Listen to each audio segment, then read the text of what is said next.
রাত পোহালেই সংযুক্ত আরব আমিরাতে কোরবানির ঈদ, তাই শেষ সময়ে পশুর হাটগুলো মুখরিত ক্রেতাদের পদচারণায়। পবিত্র ঈদ উল আজহা আগমনের সামর্থ্য অনুযায়ী কোরবানির পশু কিনতে আমিরাতের দিগন্ত বিস্তৃত প্রান্ত থেকে ছুটে আসছেন প্রবাসীরা।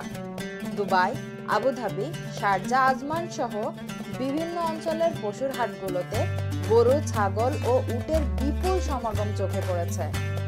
সেখানে বাংলাদেশি ক্রেতাদের উপস্থিতি বিশেষভাবে লক্ষণীয়।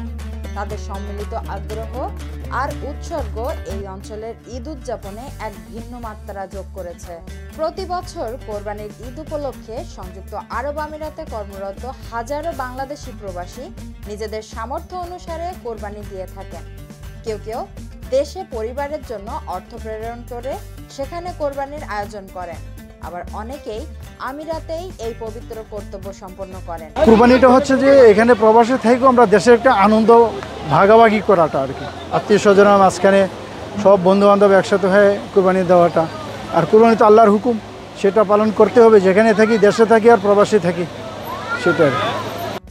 প্রবাসীরা একত্রিত হয়ে গরু বা ছাগল কিনে জবাই করে এবং একে অপরের সাথে কোরবানির আনন্দ ভাগাভাগি করে নেন।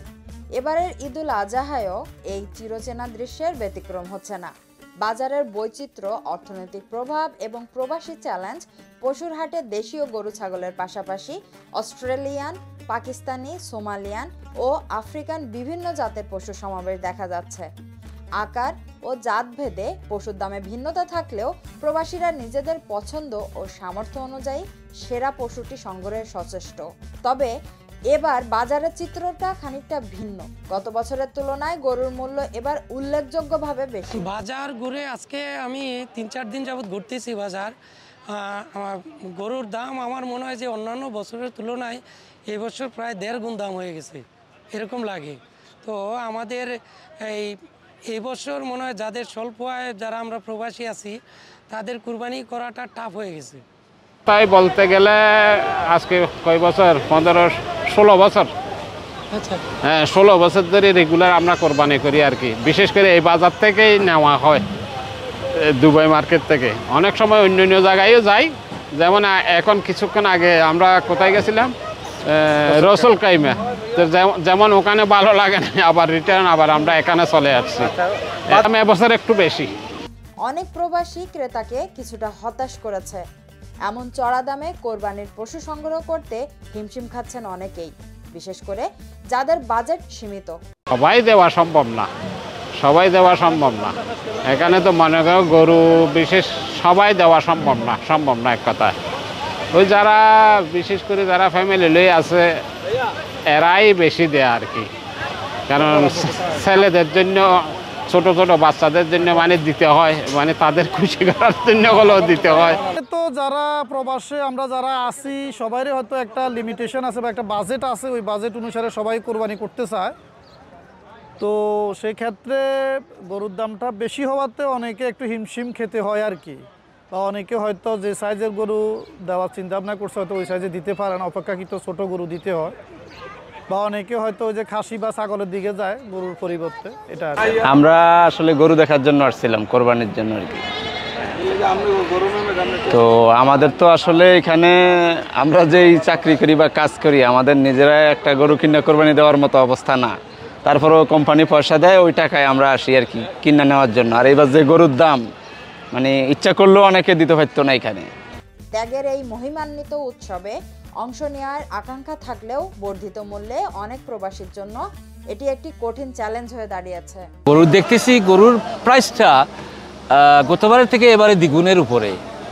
তে আমরা যারা প্রবাসী আছি, আমরা কুরবানি দিতে একটু হিমশিম খাচ্ছি, কেন প্রাইজের বাজেটের মধ্যে।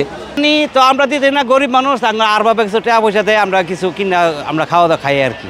আঙ্গুর কুরবানি, গরিব কুরবানি আছে কোনো ভাই। তুলনামূলকভাবে ঈদের বাজার তো একটু বেশি আছে, অন্য অন্য সময় থেকে 1,500 থেকে 2,000 টাকা বেশি আছে। এইখানে না হয় বাংলাদেশে দেওয়া পড়ে প্রতি বছর, এখানে যদি না হয় তো বাংলাদেশে না হলে এখানে। এদিকে ঈদ উপলক্ষে অনেক প্রবাসী দেশে কোরবানির অর্থ পাঠাচ্ছেন, যা দেশের অর্থনীতিতে ইতিবাচক প্রভাব ফেলেছে।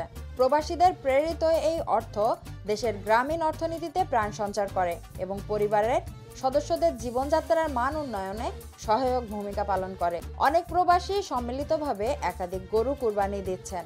এর ফলে কোরবানির খরচ যেমন ভাগাভাগি হয়ে যায়, তেমনি ধর্মীয় বিধিবিধান মেনে কোরবানির পবিত্রতাও অক্ষুণ্ণ থাকে।